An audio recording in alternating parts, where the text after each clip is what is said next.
रात के करीब 11:45 बज रहे थे। बेंगलोर की हवा में एक अजीब सी ठंडक थी जो सीधा दिल तक उतर जाती थी। सिटी का शोर धीरे धीरे खत्म हो चुका था। हाईवेज पर ट्रैफिक कम हो गया था और आसमान में बादल इतने घने थे कि चांद की रोशनी भी धुंधली पड़ चुकी थी।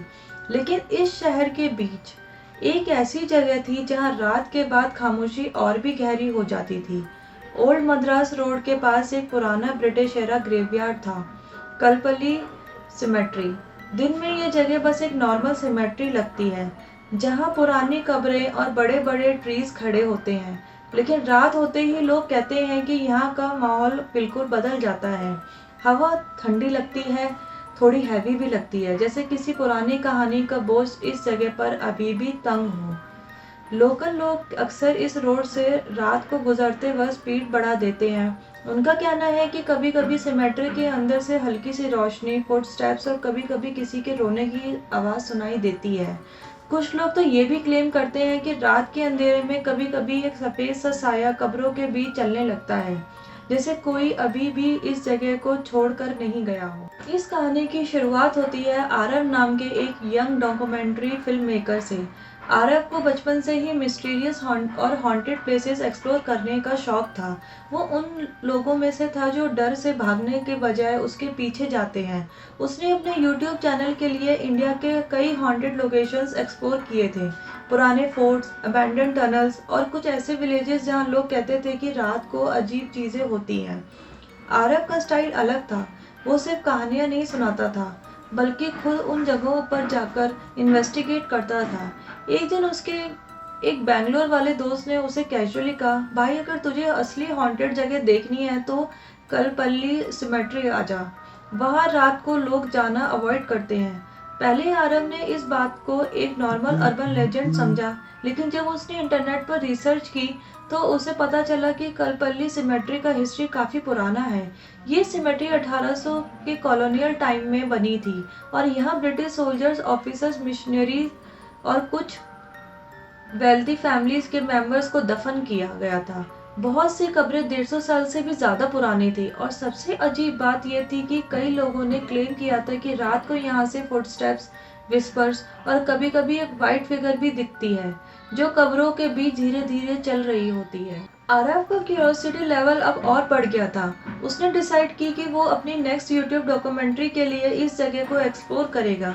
एक रात जब क्लॉक ने 11:30 स्ट्राइक किया, आरव अपना कैमरा बैग लेकर घर से निकला। उस बैग में उसका DSLR camera, tripod, flashlight, audio recorder और एक स्मॉल ईएमएफ डिटेक्टर भी था जो पैरानॉर्मल इन्वेस्टिगेटर्स यूज करते हैं। थोड़ी देर बाद वो ओल्ड मद्रास रोड के पास कलपल्ली सिमेट्री के मेन गेट पर पहुंच गया।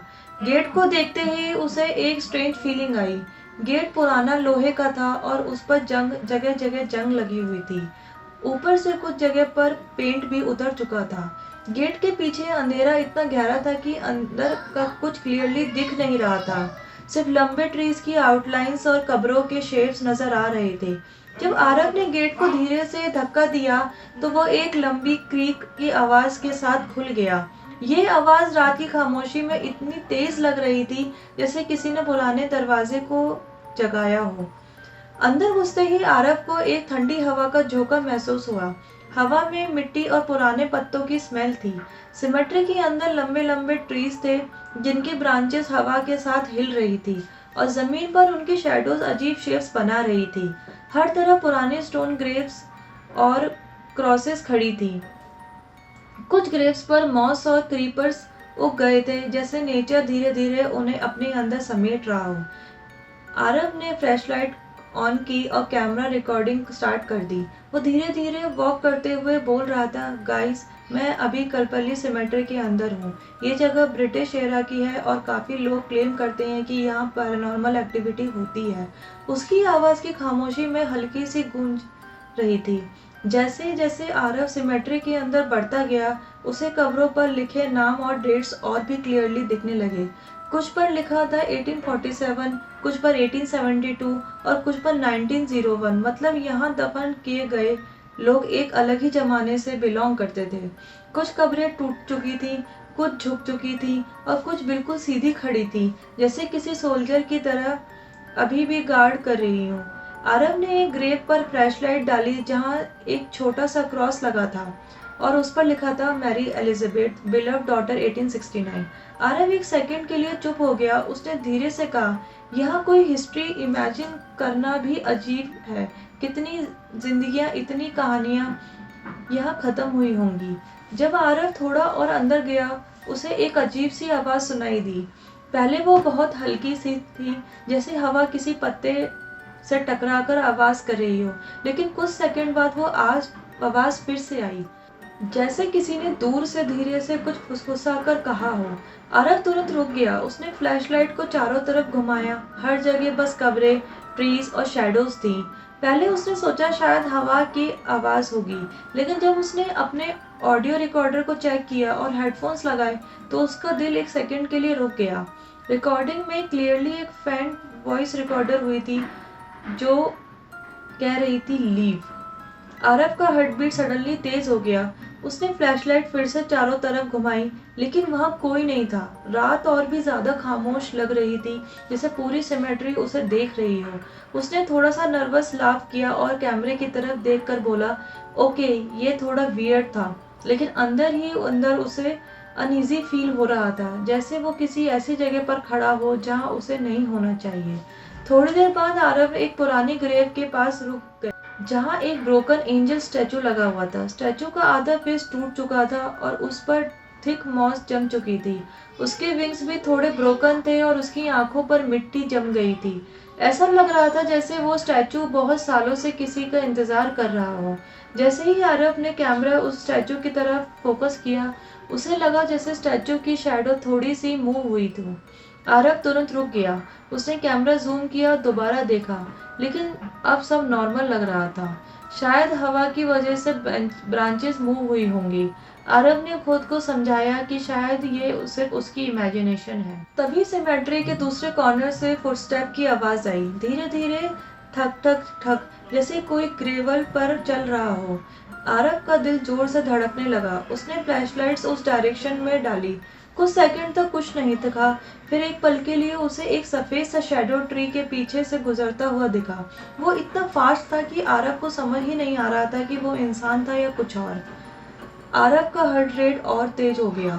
वो धीरे धीरे से उस डायरेक्शन में चलने लगा। जैसे कि वो उस जगह पहुंचा, वहां एक पुरानी ग्रेव थी जिसका नाम मुश्किल से पढ़ा जा रहा था, कैप्टन एडवर्ड विलियम्स, 1864।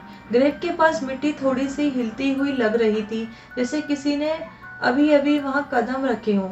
आरव ने कैमरा नीचे किया और क्लोज शॉट लेने लगा।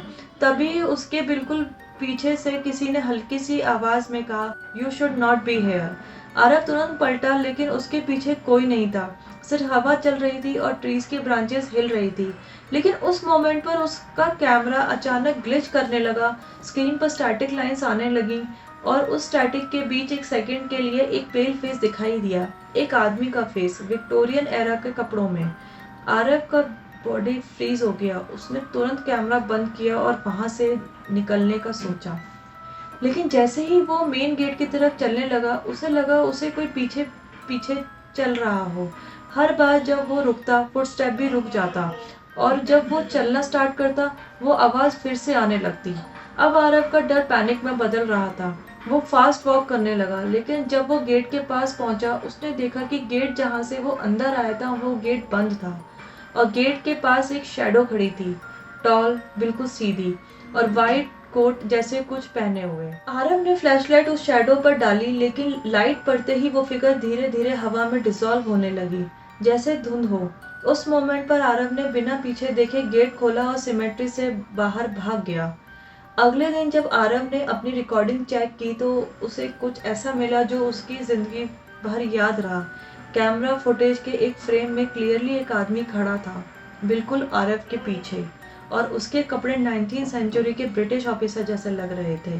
लेकिन सबसे डरावनी बात यह थी कि आरव ने उस आदमी को उस रात कभी अपनी आंखों से नहीं देखा था। आज भी बेंगलोर के लोग कहते हैं कि कलपल्ली सिमेट्री सिर्फ एक ग्रेवयार्ड नहीं, बल्कि एक ऐसी जगह है जहां कॉलोनियल एरा की रूहें अभी भी अपनी कहानियां लेकर भटक रही हैं। अगर कोई रात को बाद वहां चला जाए तो शायद वो सिर्फ कब्रों को नहीं, बल्कि उन लोगों को भी देख सकता है जो कभी यहाँ दफन किए गए थे, और हो सकता है कि उनमें से कोई आज भी किसी जिंदा इंसान का इंतजार कर रहे हों। अगर आप कभी बैंगलोर के ओल्ड मद्रास रोड से रात को गुजरें और हवा में किसी की हल्की सी विस्पर सुनाई दे, तो एक बार पीछे मुड़कर ज़रूर देखना। शायद वो आवाज़ कलपल्ली सिमेट्री से आ रही हो, या शायद कोई रूह आपको भी वहाँ बुला रही हो। अगर आपको ये वीडियो पसंद आई है तो स्टोरीज बाय कंचन को लाइक करें, शेयर करें, सब्सक्राइब करें मेरे चैनल को। मिलते हैं अगले वीडियो में एक और नई कहानी के साथ।